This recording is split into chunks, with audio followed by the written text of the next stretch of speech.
Abatakano bagira ngu obukoko obu bumazire emyezi 8 kwiha nibuza omu byaro byabo nibagira ngu obukoko obu butahirire emisiri yabo kandi nabukunda kurya emisiri ey'ebihimba.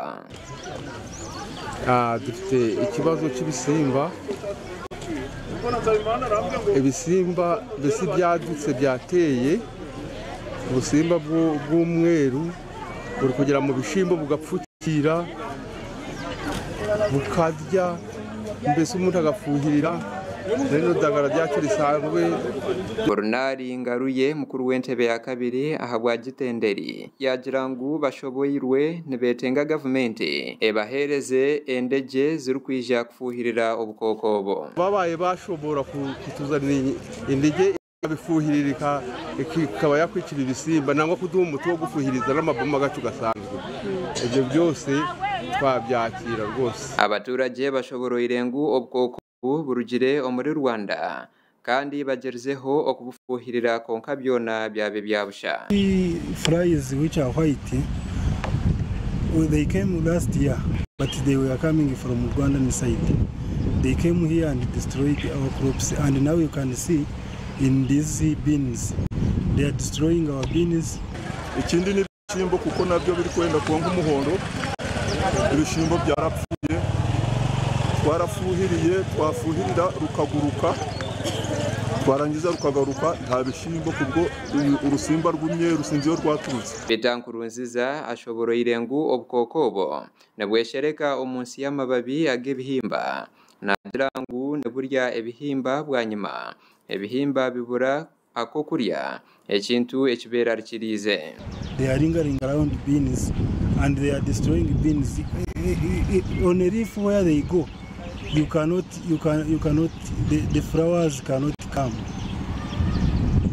So it's a problem to everyone in Nyarusiza and Muramba. Peter nagira ngu obukoko obo nebubatokoza bubaruma omubiri guzimba rero omubana bo no kusiba nibeyagura. David Mugabo mukuru w'entebe ya kashatu ahabwe gombora Nyarusinza ahamizebi yagira ngu bariyo nibataho oburyo bwona okurwanisa obukoko obo. Mainly the attacking people and the spraying of herbicides has tried to be a bit hard, but with the Department of Production together with our extension workers we have tried to follow it up, and what we have noted is that the farmers can spray because we tested using different herbicides.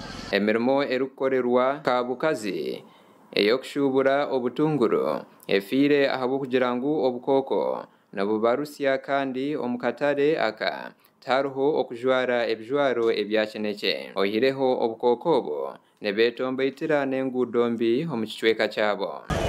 So simanyika cya oba government ezokutuyamba etya naye amazima obuuka bufuuse obuuka kubanga tosana kuyimira abantu weeru oba lware lwa yero.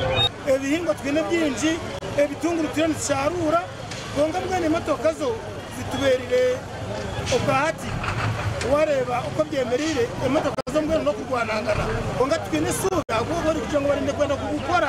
John Kahuma umukuru w'abakozi aha district ya Tsoro we nagira ngu ebyo bariyo nibabitekaho nabagira ngu babasa kwija okushekerwa tokureba nkati bwanza bwandumu waza kureba natandika gukora ki